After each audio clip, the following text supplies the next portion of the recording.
Welcome to the deep dive.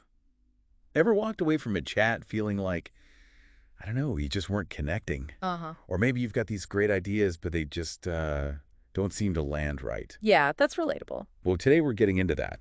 Effective communication skills. We've taken Sebastian Clark's book, Master Communication Skills, and really boiled it down. Right. We're pulling out the key stuff, the practical bits you can actually use without you having to, wade through the whole thing. Exactly. Think of it as uh, your fast track to being heard and understood better. Our goal here is to give you those core ideas, those actionable tips. So you can start, well, right away, making your interactions more effective. So, yeah, you want to cut through the noise, make your point stick. We've got the essentials lined up. Okay, let's dive in. Let's do it. So, chapter 1 in Clark's book, it starts basic. What is effective communication anyway? Well, fundamentally, it's about getting your message across so the other person understands it like you meant them to. But Clark stresses it's not just firing off info. It's about the reception and the benefits. They're huge. Yeah. Better relationships, getting ahead at work, even just feeling better about your daily interactions. Right. But it's not always straightforward, is it? He talks about barriers. Oh, definitely. Things get in the way, misunderstandings, emotions running high. Yeah, he gives that example, the colleague, the one using all the technical jargon in a presentation. Ah, yes. The presenter thinks they're being clear, but everyone else is just lost. Totally lost. But then someone just suggests, hey, maybe simplify the language. And boom, suddenly people get it, they engage, you have a real discussion. It shows how a simple barrier, like jargon, can just shut things down, and how easy it can be to fix sometimes. Precisely. Which leads nicely into Chapter 2, where Clark lays out 6 key principles for communication. CIS principles, okay. First, it needs to be effective. Does it achieve your goal? Simple enough, but crucial. Right. Second, comprehensive. You need to give enough context, enough detail, but without drowning the person. Yeah, finding that sweet spot. Not too little, not too much. Exactly. Then clarity. Using language that's, unambiguous, precise. No room for guessing. Got it. What's next? Attention and style. This is about knowing your audience, tailoring how you say things to keep them actually listening. Makes sense. You wouldn't talk to your boss the same way you talk to your kid, usually. Hopefully not. Then coherency. Does it all hang together? Does it flow logically? Can people follow your train of thought? Logical flow, right. And the last one. Timeliness and urgency, getting the info out when it's needed with the right level of, well, urgency. Okay. Clark uses the example of onboarding a new employee. Give them clear instructions when they need them right at the start. It sets them up properly. So those 6 things, effective, comprehensive, clarity, attention style, coherency, and timeliness, they form the foundation. That's the idea. A solid base for communicating well. Okay, so we know what it is and the principles, but we all communicate differently, don't we? Our natural styles. Chapter 3 tackles that. It does. He starts with a basic contrast. Direct versus indirect styles. Direct being sort of straight to the point, and indirect, more subtle. Yeah, more nuanced, maybe hinting. But the style Clark really focuses on, the one he holds up as pretty valuable, is the assertive style. Assertive. Okay, what does that look like? It's about being clear and confident about what you think or need, and this is key, doing it while respecting the other person's perspective. So standing your ground, but not like bulldozing over others. Exactly. It's respectful confidence. Yeah. And sometimes understanding what it isn't helps clarify what it is. Oh, right. He talks about the other styles too, the less helpful ones. Mm-hmm. Like aggressive communication that's all about dominating, maybe being dismissive. Right. And then there's passive, where someone just doesn't speak up, avoids sharing their own views or needs at all. Yeah, I know people like that. And passive aggressive, which is, well, indirectly hostile. Sarcasm, silent treatment, that sort of thing. Ugh, yeah. Yeah. That creates a bad atmosphere. Definitely. And finally, manipulative communication, which is about trying to control or, exploit the situation or the other person. So recognizing these styles in ourselves too, I guess, is important. Hugely important. The book gives an example of, say, a friend who's usually quite passive. If you create a safe space and gently encourage them to share their thoughts. They might actually open up. Exactly. And it leads to a much better, more balanced conversation. It shows how just being aware of these styles can make a difference. Interesting. Okay, then chapter 4 adds another layer. It's not just style, but communication type. What's the difference? Well, Clark suggests we have these underlying preferences in how we process and deliver information.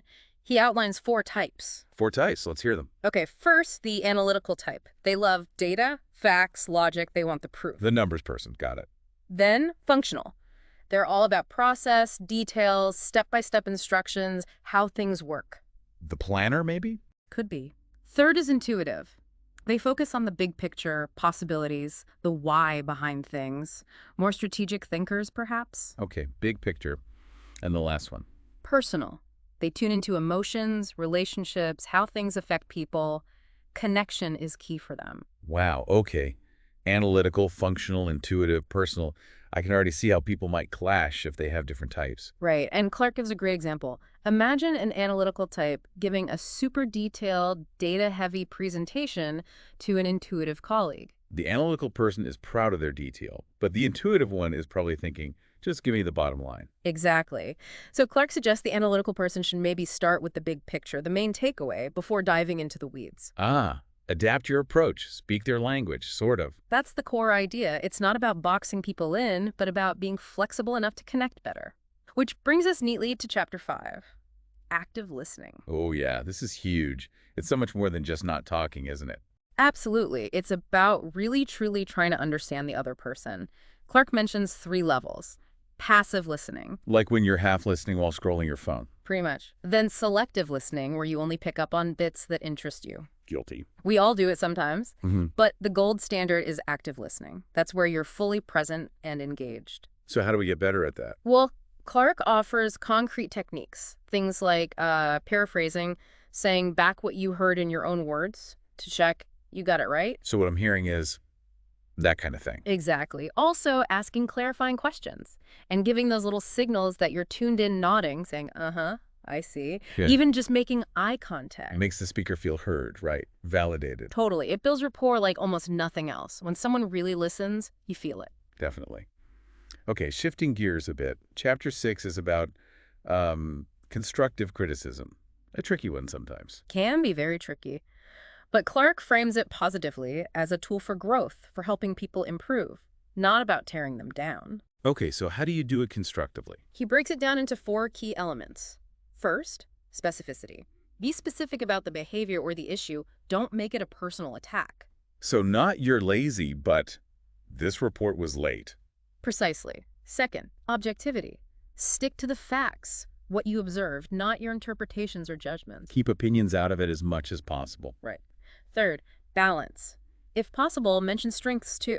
It shouldn't be just a list of negatives. Acknowledge the good stuff. Makes sense. And finally, supportiveness. The goal is improvement, so offer help, suggest solutions, be encouraging. Okay, specific, objective, balanced, supportive. That's a good framework. It is.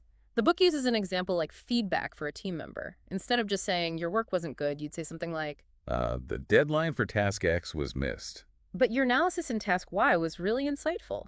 Let's talk about how we can manage deadlines better for future projects. See, that feels helpful, not just critical. Exactly. It's about building up, not knocking down. And that supportive element ties right into the next chapter, Chapter 7, empathy. Ah, empathy. Understanding how someone else feels. Crucial. Absolutely crucial. Clark says it's fundamental for building trust and real connection.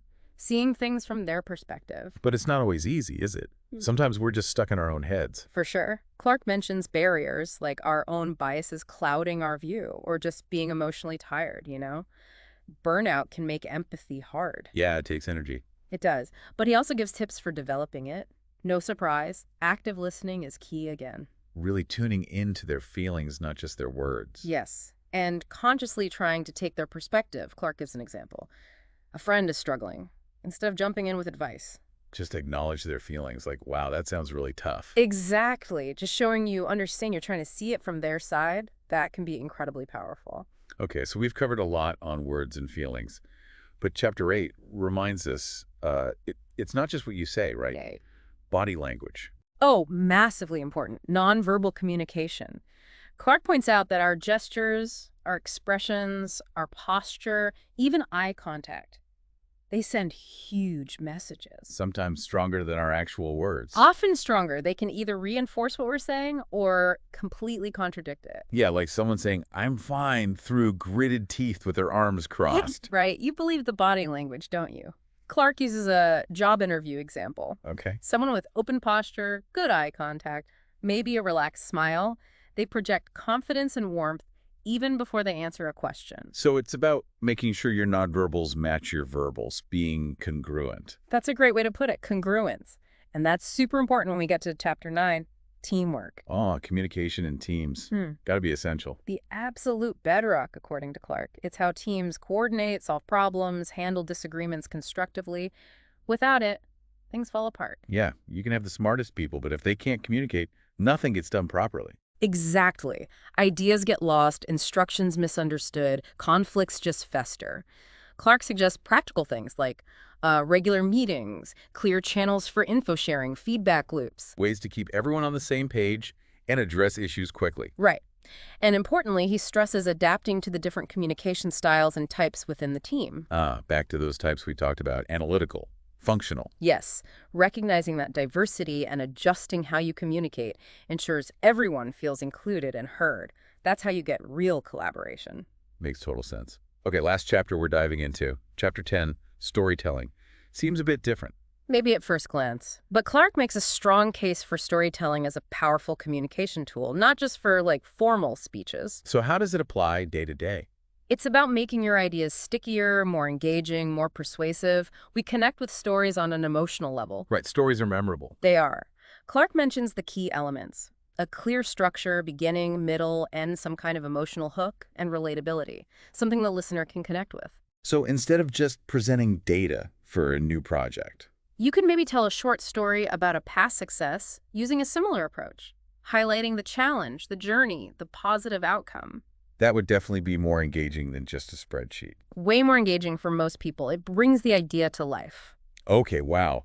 So pulling this all together from Clark's book, we've covered the basics of effective communication, the principles, Uh-huh. The different styles and types, why understanding them matters. active listening. Huge takeaway there. Constructive criticism done right. Empathy, the power of nonverbal cues, teamwork dynamics. And finally, using stories to connect. It's quite a toolkit. It really is. And the best part is these aren't just theories. They're practical things you can actually start using, like today. Right. In your next meeting, your next conversation with a friend, it's about being a bit more mindful, more intentional. Exactly. Which brings us to a thought for you, the listener, to maybe chew on. Think about the last, significant conversation you had. If you applied just one thing we talked about, maybe really focused on active listening or paid more attention to your body language, how might that have changed things? That's a good question. Or maybe think about the people you interact with regularly. Yeah, your colleagues, family, friends. Now that you're more aware of these different styles and types, Yeah. how could you maybe tweak your approach to connect with them even better? It really comes down to applying these ideas, experimenting a little, and seeing what difference it makes in your own life.